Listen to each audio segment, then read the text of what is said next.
So let's kind of shift gears and talk about post-implementation of Bill. How has your experience been now that you've implemented Bill? What are the major benefits that you've seen, and how have you kind of quantified that? We've talked a little bit about how we've quantified it, but I'm just kind of curious. Now that you've implemented Bill, what are some of the big things you're seeing? So one of the not initial wanted items, that employee happiness.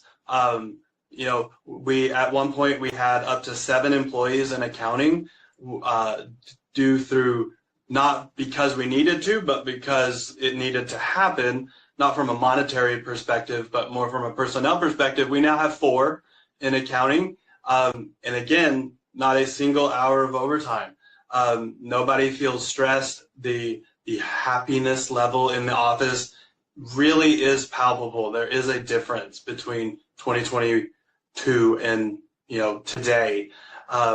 As far as other advantages, the end user. I still go back to one of my VPs carrying 7 different credit cards, and expense reports. Also, I had 30 users logging into Intact to submit expense reports. The only expense reports that happen now are mileage, and those go through Bill, and Bill calculates it based on the IRS, annual allowance, and it's done. So just the time savings from my side, my team, end users, just really all the way around. And then you talk about money savings, right? We're truly down 3 employees. And a lot of that is because we implemented. We could not have done that in 2022. And then the money savings of, instead of paying credit card fees, Spend and Expense offers a cashback rewards program that we use. And then the fee structure for making payments on the Bill AP side, very competitive. And really, currently, the cash back I'm earning on the Spend and Expense side actually covers all fees for my AP side. So right now we're actually, I guess you could say, net positive. Like we're actually making money on the deal right now, which I'm never going to shake a fist at. And and then how can you not complain about that? It's a net positive. And then I guess the last real thing is the security of it. Controls are in place. The audit trail on all the products in Bill is amazing. I can literally see exactly who did what, when, and sometimes why, if they'll put a comment in. But I can at least tell you who did it, when they did it, down to the second, literally. And because of all of that, we actually were able to uncover some fraud, unfortunately, that was happening on our credit card side.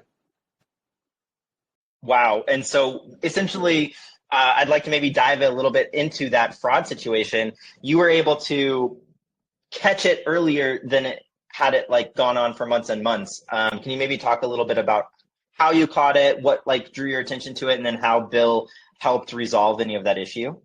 Sure. It's one of the unintended consequences or advantages. So we had an employee who regularly bought items for our aircraft, and because we now switched to a manager approval, after she submits her receipt and whatnot, it goes to her manager for approval. He started seeing that the trend, it looked like we were ordering more than they had in the past. He brought that to my attention, and through the Spend and Expense portal, I downloaded every receipt for the last year in all of 30 seconds. And then I could start, doing a deep dive that way, comparing, totals. And in the end, because I had PDFs of all the receipts, I was actually able to use OCR, and I did a search, and a lot of the 2024 receipts were actually dated 2022. because of a PDF editor that was being used that I would not have been able to use if I didn't have, PDF copies of every receipt. That is wild. So just the fact that we, had these PDFs available, you could compare the two across each other, and that's how you actually recognized it and were able to get on top of that quickly. Yes. Amazing. And so without a tool that helped you to do that, that fraud could have gone on for much longer. If I was looking at physical receipts on my desk, I do not know that I would have caught on.